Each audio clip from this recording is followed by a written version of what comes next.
السلام علیکم، میں لوہ اسلام این چینل سے مخاطب ہوں۔ ناظرین کرام، آج میں آپ کو امام ابو حنیفہ رحمۃ اللہ علیہ کا اور ایک موچی کا قصہ سناتی ہوں۔ یہ قصہ ہم نے خطیب بغدادی دارالکتاب المیہ بیروت سے لیا ہے۔ خطیب نے ایک واقعہ نقل کیا ہے کہ ایک موچی امام ابو حنیفہ رحمۃ اللہ علیہ کے پڑوس میں رہتا تھا۔ دن بھر بازار میں کام کرتا اور رات بھر شراب کے نشے میں شور مچاتا رہتا۔ امام صاحب کو اس کی حرکتوں سے بہت تکلیف ہوتی، عبادت و ریاضت میں خلل پڑتا، لیکن کبھی بھی اس سے شکایت نہیں کی۔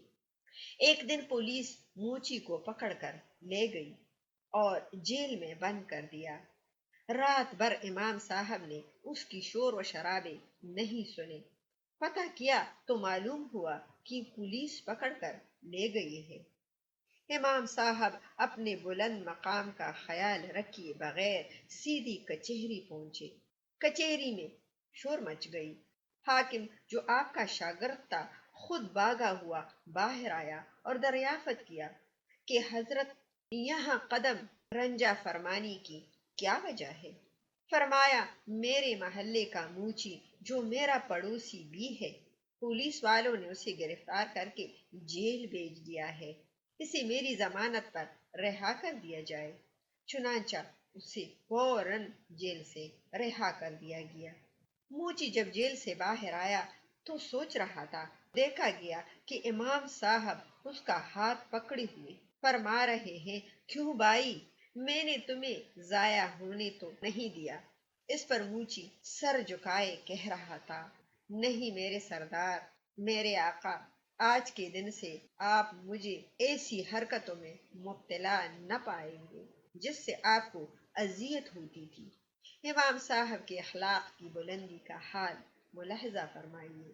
جس موچی نے امام صاحب کو ہمیشہ تکلیف پہنچائی، اس کے ساتھ بھی آپ نے کس قدر بلند اخلاق کا مظاہرہ کیا۔ اس کہانی سے سبق یہ حاصل ہوا کہ پڑوسیوں کا ہم پر بہت بڑا حق ہے، اور اگر ہم پڑوسیوں کے ساتھ اچھا رویہ اور اچھے اخلاق سے پیش آئیں گے تو وہ ہمارے اچھے اخلاق سے متاثر ہو کر اپنا غلط کام چھوڑ دیں گے۔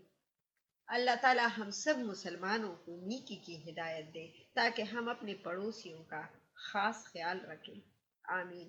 میں امید کرتی ہوں کہ آپ کو یہ واقعہ پسند آیا ہوگا۔ آپ اپنا بہت سارا خیال رکھیے گا، اپنی دعاؤں میں مجھے بھی یاد رکھیے گا، اور لوہ اسلام این چینل کو لائک اور سبسکرائب کرنا اور شیئر کرنا نہ بھولیے گا۔ بامان خدا۔